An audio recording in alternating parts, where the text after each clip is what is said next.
بسم اللہ الرحمن الرحیم۔ السلام علیکم ورحمۃ اللہ وبرکاتہ۔ کیسے ہیں امید خیریت سے ہیں؟ اللہ کرے آپ خوش و رم رہیں، امی ابو کے ساتھ، بہن بھائیوں کے ساتھ، دوستوں کے ساتھ اور عزیز و اقربا کے ساتھ۔ سراج میں جو آپ کو نسخہ آپ کے ساتھ شیئر کرنے جا رہا ہوں، یہ دانتوں کا نسخہ ہے اور بہت ہی شاندار نسخہ ہے جناب۔ یہ دانت آپ کے ہلتے ہوں یا خدا نخواستہ صاف ستھرے نہ ہوں تو ان کو استعمال کر کے آپ اپنے ان تمام مقاصد میں کامیاب ہو سکتے ہیں جو دانتوں کو جن کی ضرورت ہے۔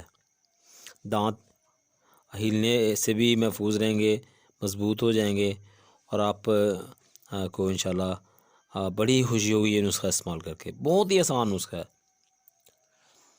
انتہائی آسان نسخہ ہے۔ تو کرنا آپ نے یہ ہے کہ کیکر کے درخت کے پتوں کا سفوف بنانا ہے، یعنی کیکر کے پتوں کو لے لیں،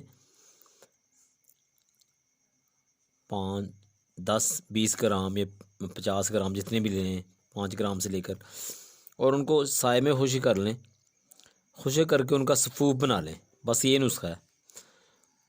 تو جب سفوف بنا لیں تو ان کو آپ نے صبح ناشتے سے پہلے اور رات کو ناشتے کے بعد صبح کرنے ہیں، ناشتے کے بعد اور صبح ناشتے کے بعد اور رات کو کھانا کھانے کے بعد، یعنی سوتے وقت آپ نے کرنے ہیں۔